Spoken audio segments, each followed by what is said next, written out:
بسم اللہ الرحمن الرحیم۔ السلام علیکم۔ پارہ 19 سورہ الشعراء، رکوع نمبر 1۔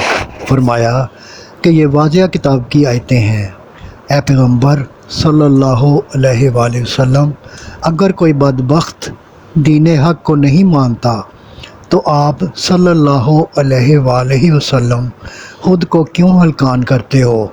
منکرین کو عنقریب معلوم ہو جائے گا کہ پیغمبروں کا بتایا ہوا درست ہے، لیکن ہم اپنی آبائی جہالت میں مبتلا غلطی پر تھے۔ اگر یہ ایمان لانا چاہتے تو زمین پر ان گنت نشانیاں قدرت کی بکھری ہوئی ہیں، وہ انہیں دیکھ کر گردنیں عاجزی سے جھکا دیتے، لیکن اکثر نے بے ایمانی پر کمر باندھ رکھی ہے، جبکہ تمہارا پروردگار زبردست رحم کرنے والا ہے۔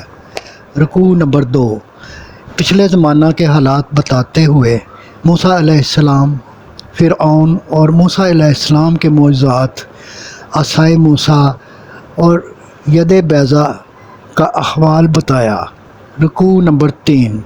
موسیٰ علیہ السلام اور فرعون کے جادوگروں کا مقابلہ، جادوگروں کا ہارنا اور ایمان لانا، اور فرعون کے غضبناک ہونے کا قصہ بیان ہوا۔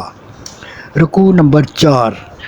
جادوگروں کی ہار کے بعد فرعون سرکشی سے باز نہ آیا تو موسیٰ علیہ السلام کو راتوں رات مصر سے نکلنے کا حکم دیا۔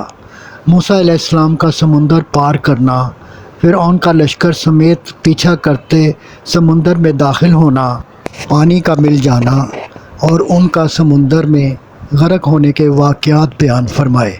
صدق اللہ العظیم۔ آپ سے گزارش ہے کہ چینل کو سبسکرائب کر دیں اور گھنٹی کے بٹن کو دبا دیں۔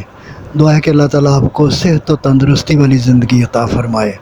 آمین آمین آمین یا رب العالمین۔